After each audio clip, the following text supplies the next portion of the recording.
Guys, look at this delicious, delicious roast chuck.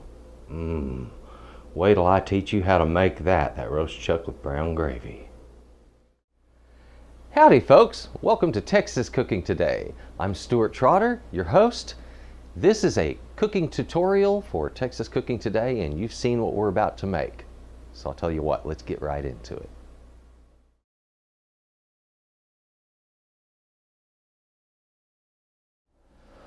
Well, howdy folks, and welcome back to Texas Cooking Today. On this tutorial, we're going to be making some beef chuck roast. Now this is going to be a chuck roast with brown gravy.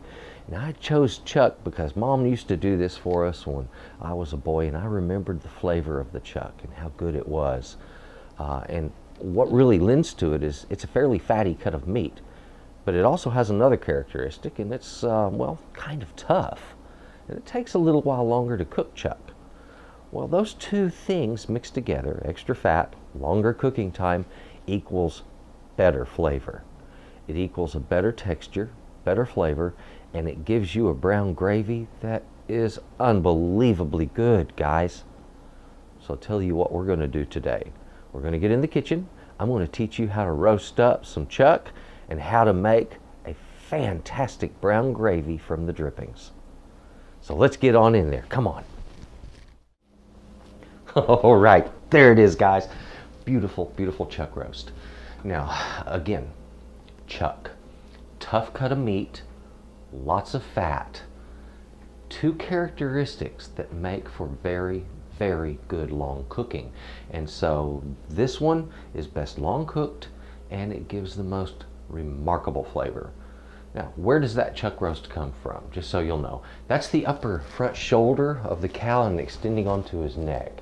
Okay, so you actually have several muscles there. There's a grouping of muscles. And when you look at a chuck roast closely, you'll see those muscles. It's very distinct and very clear. Now, in addition to the meat that we're using here, we're also going to be building some flavor with other items. I've got some Worcestershire sauce. I've got some garlic, a little black pepper, and some salt, some olive oil, and all of these things are going to go together to create a wonderful roast. I will also add a little bit of water to that pot or pan, depending on what you're using, and from there we can get it cooked up. Now again, what are you going to cook it in? It's called pot roast, okay? So if you want, you can take it, throw it down in a pot, put a lid on it, and you're roasting it, okay? Boom. That's the reason they called it that. If you don't have any oven-proof pots, then I recommend using another form of oven-proof dish, but you'll need something with a lip on the side, something that'll hold moisture in it. And if you have no lid for it, you can use foil. So you have some options there, guys. Tell you what, come over this way. Let's take a close look at what we got to work with here, and then get busy putting this all together. And it's not that tough. Come on over. So here we have that chuck roast I was talking to you about. And as I mentioned, it's a grouping of muscles. You have one muscle here, there's another one right here, a third muscle here, a fourth muscle right here, and over here, the fifth. So you got several muscles, lots of connective tissue, lots of fat, and a lot of marbling. And that makes for a very good roast right there, guys. So don't be afraid of the fat. Don't be afraid of the marbling. Don't be afraid if it looks a little wonky like that, because that is a part of the characteristic of this meat, and it makes for very, very, very good pot roast. Now out here I also have, as I mentioned, some Worcestershire sauce. I'm going to be using around 1/4 to 1/3 cup of that. A good helping of black pepper and salt. Remember, you have a big cut of meat, so it's not like you're going light just on a steak, okay? A couple of cloves of garlic, and I'm just going to take those and crush them and throw them down in the pot. And the only thing I want the garlic in there for is to flavor the gravy for later. So it's going to have this mellow garlic flavor in the background of it, only because there was a couple of cloves down in that pot. You can use 2 to 3 cloves. And then enough water to bring water about halfway up the side of the roast as we're cooking, okay? And that's it. Now, you don't need a lot of water, you just need some in there. And it's going to add to the gravy, but also it's going to keep that meat moist as you cook it. The olive oil, guys, that's strictly to keep stuff from sticking to your pot, so we use it in that way. Now let's get this down into our dish and get busy baking it up. Let's go ahead and get this together. First thing I want to do, as I mentioned, the only thing I need that oil for is just to cut down on any sticking. So I'll get it down in there, and I'm just going to get it worked all the way around.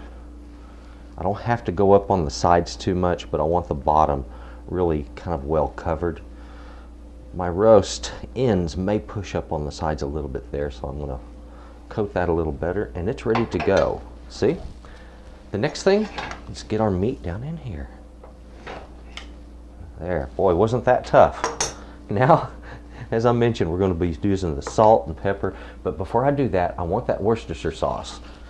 I'm not going to tell you what brand of this stuff to buy. You know, you get whatever you want, and but it is part of this recipe. Worcestershire sauce must be used in it.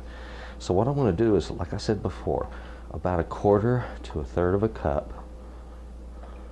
You see me going heavy on it? There we go. Next, of course, we want some salt on this. So let me get some salt there.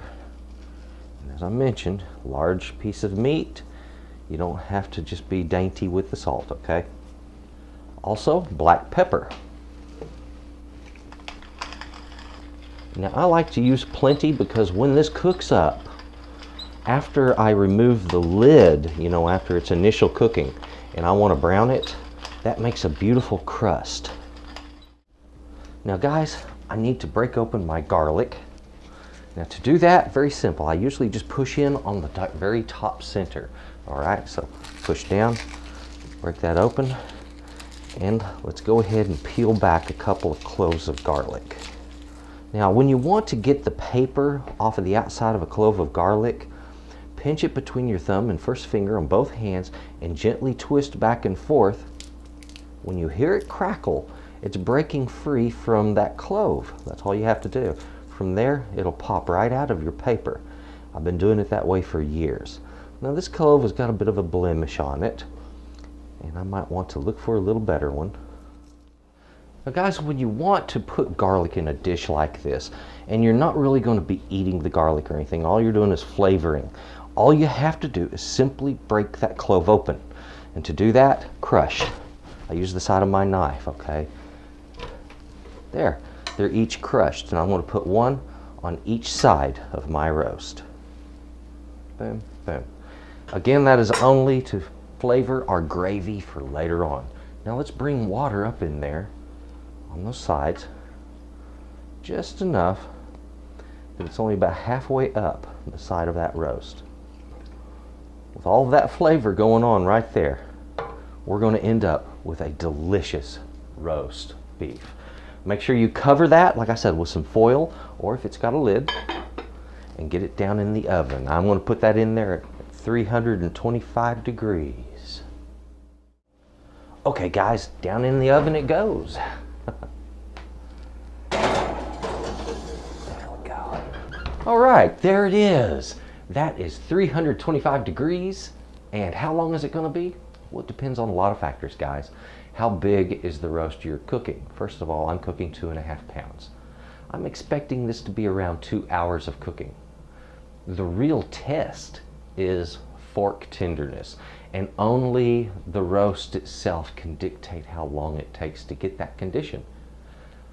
What is fork tender? Okay, that's when I take a fork, push it down in the meat. It doesn't matter how easy it goes into the meat. What matters is, does it slide back out easily? So if the meat hangs onto the fork and you can't get it to slide back out, that's not fork tender. It has to slide out easily, and we're going to cook it to at least that point, or possibly slightly a little more, so that it has more of a fall apart characteristic to it. Anyway, we're going to long cook this and make it delicious. Just give it time. There's no rush. And later on, when the roast is ready, we're going to be making our brown gravy. So you'll know what you need for that brown gravy: a little bit of flour and something to shake cold water and flour together in. I'll just be using a standard bar shaker, or you can just use a mason jar, whatever it is that you can find that it close up and seal nice and tight. So guys, let's get busy just taking life easy. I'll talk to you in a bit. Okay, folks, this has been in the oven now for 3 hours at 325 degrees. Okay, as I mentioned earlier, when we started this, we wanted to cook it till fork tender. Okay, boom. That fork is sliding out. All right. So this is cooked just right. What I want to do at this point, I'm going to remove it from this pot, set it aside, pour this liquid into another pot, and then I'm going to cook it off in that. What I want to do is to run the liquid in this through a strainer. This is delicate. It may fall apart.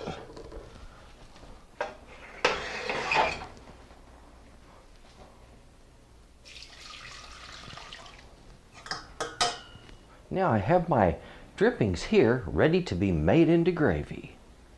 So the meat goes back into this pan and back in the oven where it will stay warm and form a little bit of a crust. And I'm just going to turn the oven off at this point. It doesn't have to really cook any more than it has. Guys, I would like to mention something.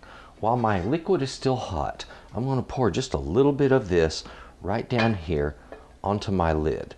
Now this may seem kind of weird, but let me tell you something. That lid right there, if you'll notice, it has this beautiful built up brown fond in it. So what I'm doing is I'm dissolving that fond, and I'm going to use every bit of that flavor that's built up on the lid. That's going to go down in my gravy. You cannot imagine how much this enhances it. There we go. Now this may look a little bit unusual. I know you're not used to seeing somebody harvest flavor from a lid, of all things. The lid. But yes, right there, that's just built up flavor, so you might as well utilize it. Now I can make gravy. Now guys, I have transferred my pot to a low flame and we're heating that up. That's going to come to a simmer in a moment, and it can kind of just do its own thing. I mentioned that we were going to use flour as our thickener and that I was going to use a standard shaker.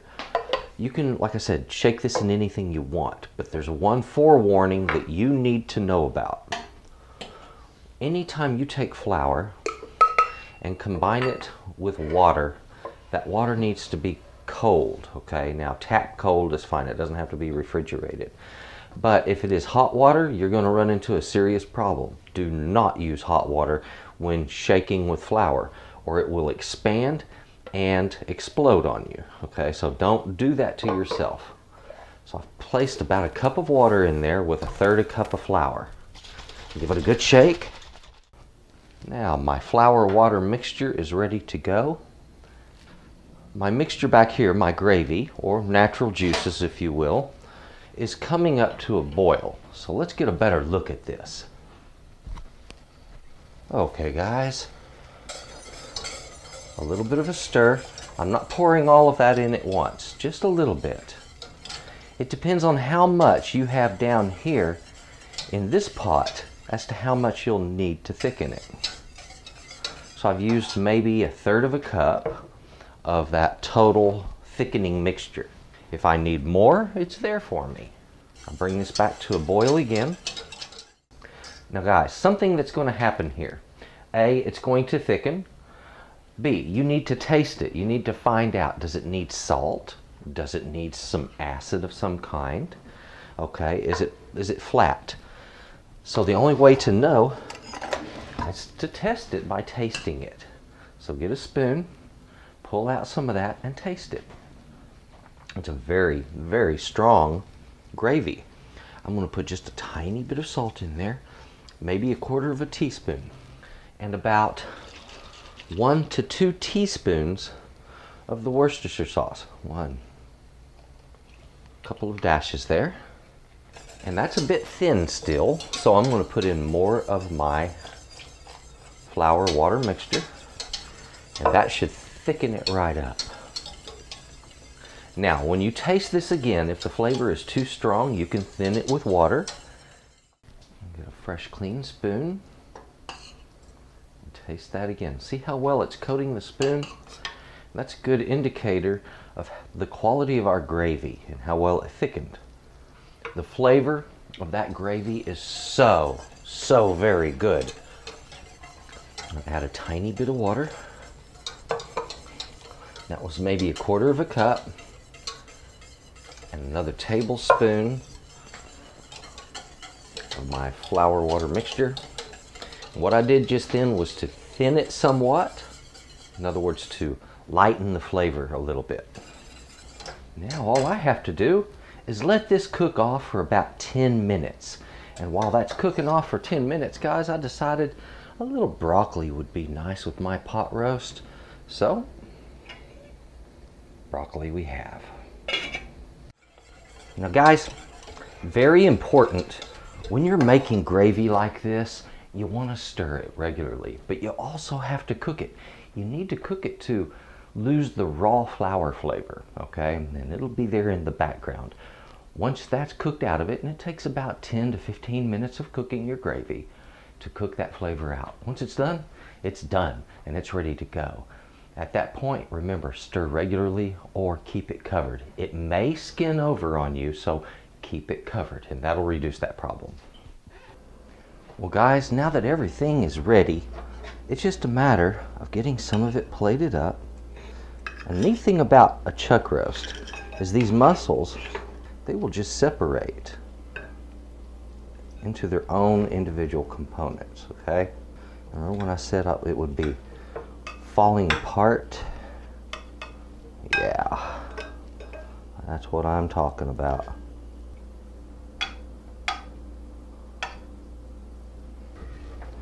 And of course, it wouldn't be what it is without that wonderful, wonderful gravy. Oh, yeah. All I can say is thank goodness Mom taught me how to cook this way. Because that, guys, is some awful delicious food right there. Oh, guys, right there. Beautiful. Chuck roast. Look, it's not that difficult. It gives you plenty of time to do other stuff. Give this one a try. You're going to like it, okay? Oh, you know, it's a wonderful thing to get to learn how to make things like this, because later in life, when you want to really enjoy them, you know how to do it.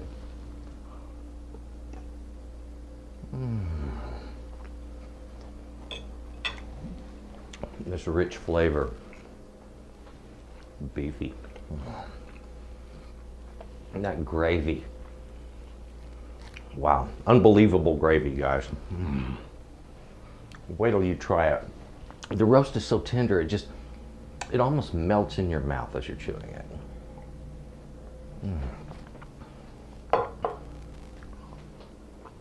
Oh, wow. I am really going to be enjoying this in a little bit. And guys, when you try it, you're going to be enjoying it also, because this is a good tasting meal. Thank you so very much for watching Texas Cooking Today. If you haven't subscribed yet, well, please do. And for those that have subscribed, I really appreciate it. Thank you very much. Guys, if you would, leave me a comment below. If you have a question, I'll do my best to answer you. One last thing, if you would, please, just have a good day. Bye-bye. Well, there it is, folks. Texas Cooking Today video tutorial. I do appreciate you coming to my show and watching. If you would, please go to my channel, check out some of the other good stuff I have there.